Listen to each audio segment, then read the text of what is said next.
Olá pessoal, tudo bem com vocês? Aqui quem fala é o professor Rafael, professor de História.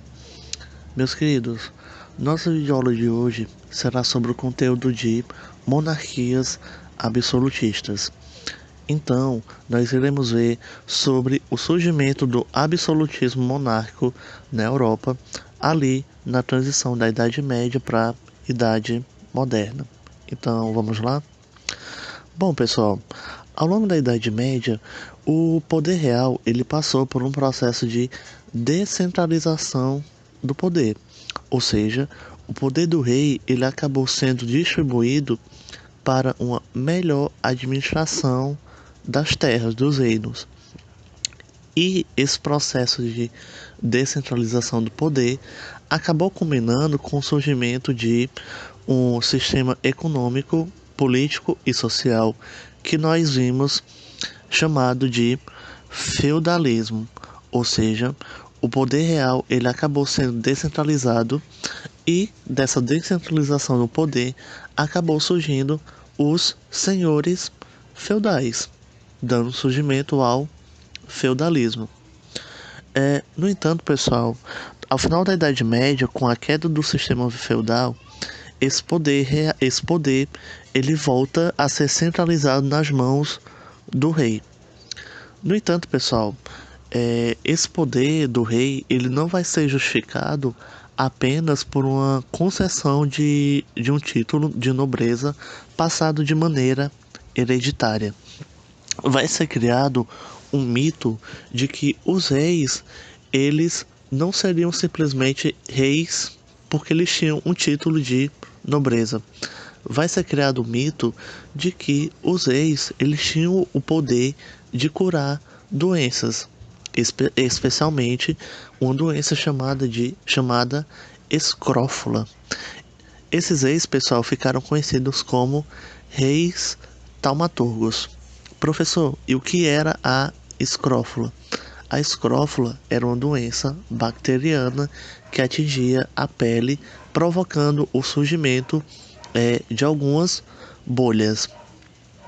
Então, pessoal, com esse mito de que os ex-taumaturgos eles tinham a capacidade de curar doenças, todos os anos havia uma cerimônia, como vocês podem ver na imagem ao lado, na qual os súditos eles iam até o palácio para receber esse toque real.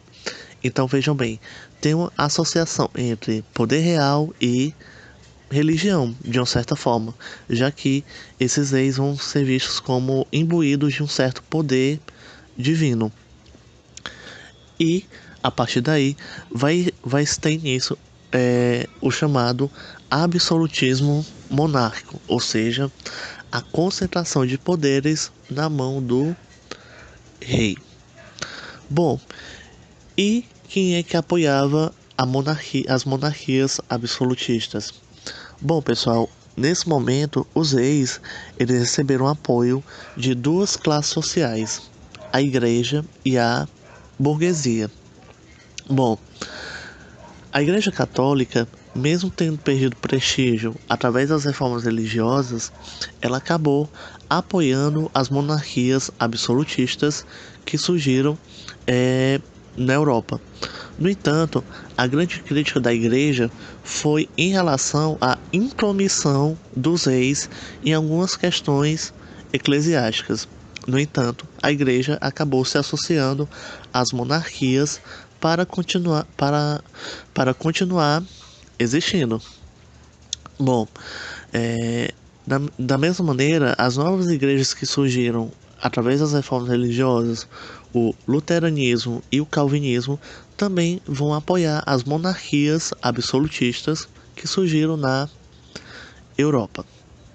Bom, as monarquias também vão receber o apoio da classe comercial, da classe econômica, ou seja, da burguesia. E por que era importante para a burguesia se associar com as monarquias absolutistas? Porque, pessoal, as monarquias absolutistas elas acabaram investindo dinheiro nas atividades marítimo-comerciais, ou seja, se teve um investimento em navios, em cartas náuticas, em bússolas, em outros elementos que poderiam ajudar na busca por novas terras. Então, com o investimento das monarquias, vai ter um fortalecimento do sistema náutico das esquadrias, que culminou com é, é, o surgimento das grandes navegações, das explorações ao redor do mundo. E a burguesia ela acabava se beneficiando desses investimentos da monarquia. Em contrapartida, a monarquia acabava se beneficiando com os impostos gerados através dessas atividades marítimo-comerciais. Bom, nesse mesmo momento, pessoal, de fortalecimento do poder absolutista, um escritor chamado Nicolau Maquiavel vai lançar um livro na qual ele vai dar bases para o fortalecimento desse absolutismo monárquico, para discussões sobre o poder real. Um livro intitulado O Príncipe. Nesse livro, pessoal, Maquiavel ele vai lançar um grande dilema. O que é melhor para o rei? Ser amado ou ser temido?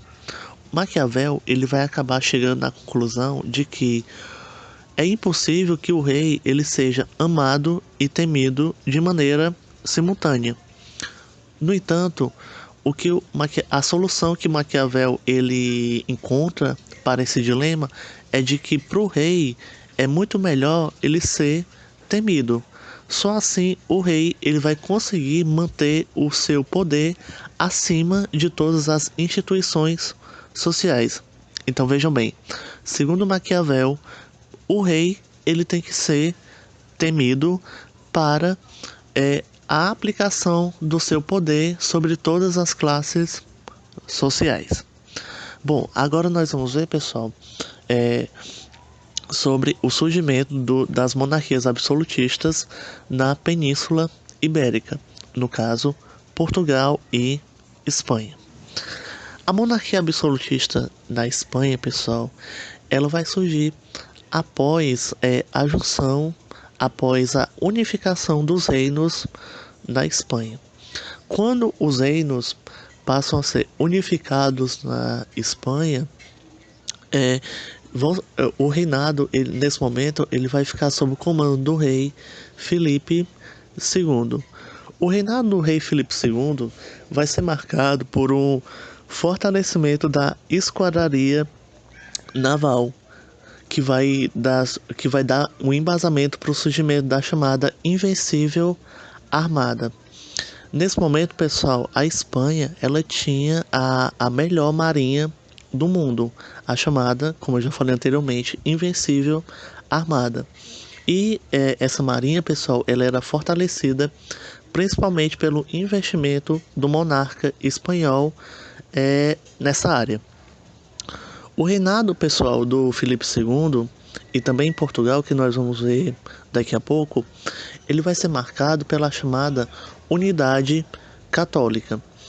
Ou seja, o catolicismo ele vai ter um grande peso na vida das pessoas. O reinado, pessoal, do Filipe II, ele vai ser marcado pela intolerância religiosa.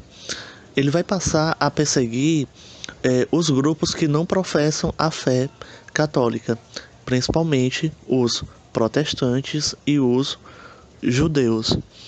Para essa perseguição aos judeus e aos protestantes, o rei Filipe II ele vai formar um Tribunal da Inquisição na Espanha.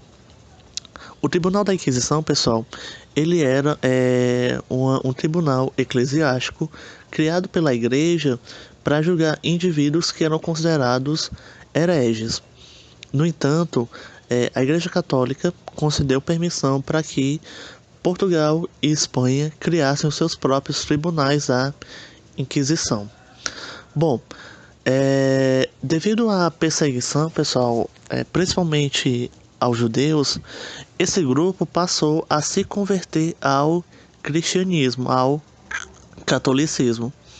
Esse grupo de judeus convertidos ao catolicismo para evitar a perseguição do Tribunal da Inquisição, ficou conhecido como cristãos novos.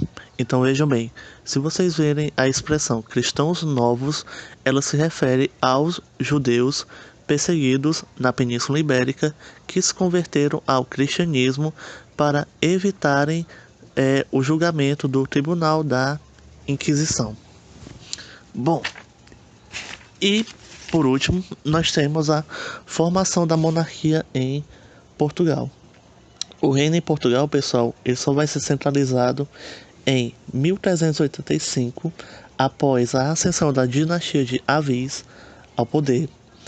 Nesse momento, pessoal, Portugal passou por uma expansão marítima e acabou se tornando um dos principais reinados da Europa.